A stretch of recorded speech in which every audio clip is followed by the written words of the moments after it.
టాటరా classic రెటినాలకు world class treatment ఇప్పుడు మన భీరంగూడలో American laser eye hospitals. So match విన్నర్గా మనం ప్రీవియస్ మ్యాచెస్ అన్నిట్లో కూడా అభిషేక్ శర్మ. సో అభిషేక్ శర్మ చాలా సూపర్ ఫామ్లో ఉన్నాడు. ఇలాంటి అభిషేక్ ఎన్ని ఓవర్స్ వరకు తాను క్రీజ్లో ఉంటే మొత్తం మ్యాచ్ స్వరూపం మారే అవకాశం ఉంది? అభిషేక్ శర్మ ఆడుతున్న విధానం చూస్తే తను పవర్ ప్లేలోనే మ్యాచ్ని డిసైడ్ చేస్తున్నాడు. అలాంటి బ్యాటింగ్ చేస్తున్నాడు. మరీ ఎక్కువ ఆడకూడదు కానీ 10 ఓవర్ల వరకు అభిషేక్ శర్మ ఉన్నాడంటే మాత్రం నాకు తెలిసి తన జాబ్ ఏదైతే ఉందో అది పూర్తి చేసేస్తాడు. 10 ఓవర్లు ఉంటే 70-80 ఈజీగా స్కోర్లు చేసేస్తాడని నాకైతే గట్టిగా అనిపిస్తుంది. సో ఎక్కడో ఒక చిన్న వెలితి కూడా ఉంది. అభిషేక్ శర్మ ఇన్ని రన్స్ చేసిన తర్వాత హాఫ్ సెంచరీస్ కూడా పూర్తి చేశాడు. సెంచరీకి ఏమైనా ఛాన్స్ ఉందనుకోవచ్చా? ఈ ఫైనల్ మ్యాచ్లో చాలా అగ్రెసివ్గా ఉన్నాడు. ఇంకా అంతకు మించి ఇంకేం కావాలి? సెంచరీ కొట్టాడంటే నాకు తెలిసి ఫస్ట్ బిగ్ ఫైనల్ ఆడుతున్నాడు. గతంలో అతను ఒక ఐపీఎల్ ఫైనల్ మాత్రమే ఆడటం చూసాం. సన్ రైజర్స్ ఆడుతున్నప్పుడు చెన్నైలో ఆడారు. ఆ ఫైనల్ మనకు తెలుసు. దాని తర్వాత మళ్ళీ ఇప్పుడు ఒక బిగ్ ఫైనల్ ఆడుతున్నాడు. తనకి ఫైనల్స్ ఆడిన అనుభూతి ఇప్పటి వరకు అంత ఎక్కువ లేదు తనకి, ఎస్పెషల్లీ ఇంటర్నేషనల్ క్రికెట్లో.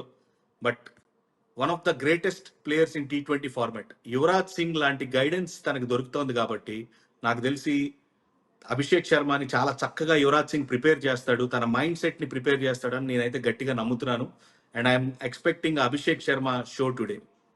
సో అలాగే హార్దిక్ పాండ్యా లాస్ట్ మ్యాచ్లో కేవలం ఒకే ఒక్క ఓవర్ వేశారు. సో ఇప్పుడు హార్దిక్ పాండ్యా తిరిగి ఆడే అవకాశం ఉంది. ఎందుకంటే తనకి హెల్త్ ఇష్యూ కూడా ఉంది, కండరాలు కూడా పట్టేసాయి అనేటువంటి వార్త కూడా వస్తుంది. తిరిగి అతను ఇవాళ ఆడే అవకాశం ఉందా, లేదంటే అతని ప్లేస్ని వేరే వాళ్ళు భర్తీ చేసే ఛాన్సెస్ ఏమైనా కనిపిస్తున్నాయి అంటారు? నాకైతే హార్దిక్ పాండ్యా ఆడతాడని అనిపిస్తుంది. ఎందుకంటే it is a very big final. మీకు గుర్తుందో లేదో T20 వరల్డ్ కప్ లో కూడా ఫైనల్ ఓవర్ వేసి హార్దిక్ పాండ్యా ఇండియన్ టీం ని ఎట్లా గెలిపించాడు.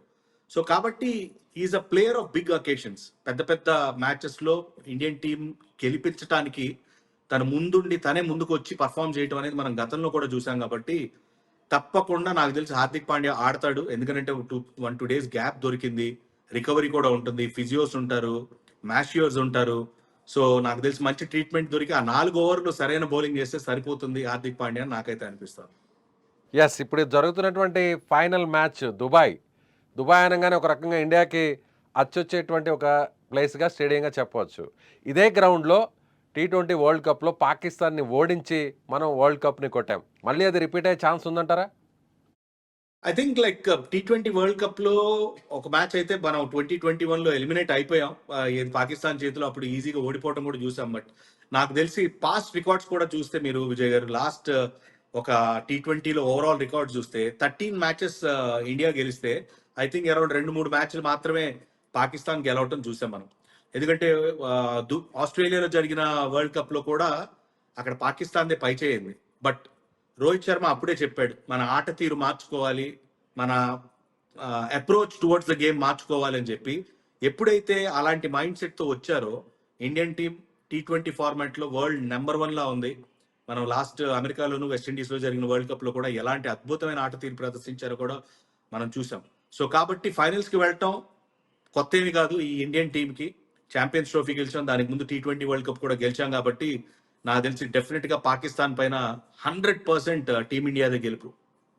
సో ప్రెషర్ అంతా కూడా ఇప్పుడు ఎవరి మీద ఎక్కువ ఉండే ఛాన్సెస్ ఉంది. సో ఆల్రెడీ 2 మ్యాచెస్ని మనం విన్ చేసాం.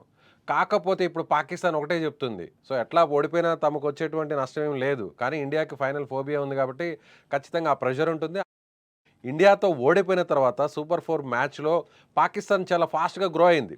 బంగ్లాదేశ్ మ్యాచ్ కావచ్చు, అలాగే శ్రీలంకతో మనం నెక్ టు నెక్ ఫైట్లో సూపర్ ఓవర్ వరకు మనం మ్యాచ్ తీసుకెళ్ళగలం. సో మనమైతే కాస్త డౌన్ఫాల్ అయ్యాం, బట్ పాకిస్తాన్ అయితే మాత్రం ఆ మ్యాచ్ తర్వాత గ్రో అయింది. దీన్ని ఎలా చూడాలంటారు? యా, ఫైనల్ కి ముందు శ్రీలంకతో ఏదైతే ప్రదర్శన ఉందో అది 100% జరగాల్సిందే టీమిండియాకి. ఎందుకంటే కొంచెం ఆ మాత్రం ప్రెషర్, ఆ మాత్రం ఆ ఒత్తిడి అనేది టీమిండియా పైన లేకపోతే ఫైనల్లో మరీ టూ మచ్ రిలాక్స్ అయ్యి ఉండేవాళ్ళేమో అని అనిపించింది.